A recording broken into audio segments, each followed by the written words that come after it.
لقمان علیہ السلام کون تھے؟ ان کے بارے میں زیادہ تفصیل تو کہیں نہیں ملتی، البتہ اکثر مورخین محدثین ہی لکھتے ہیں کہ یہ نبی نہیں تھے، البتہ اللہ نے بڑا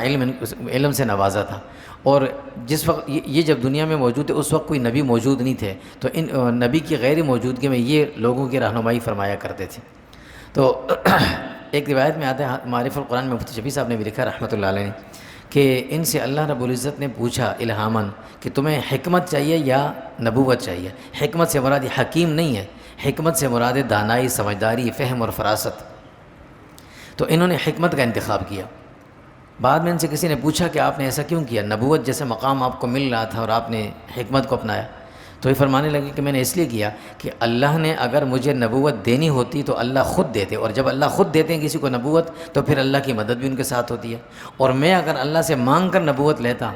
مانگ کر لیتا، جو چیز مانگ کر لی جاتی ہے اس کی ذمہ داری بڑی سخت ہوتی ہے، پھر اگر مجھ سے ذرا سی بھی کہیں اونچ نیچ ہو جاتی تو میں بڑی پکڑ میں آ جاتا، اس لیے میں نے نہیں لی۔ پھر یہ تھی ان کی سمجھداری۔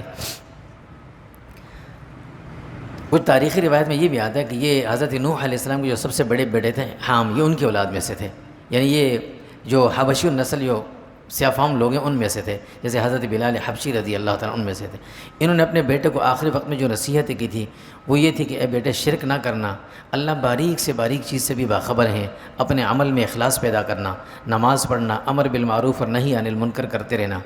صبر کرنا، غرور اور تکبر نہ کرنا، زمین پر اکڑ کر مت چلنا، عاجزی اختیار کرنا، اپنی آواز درمیانی رکھنا،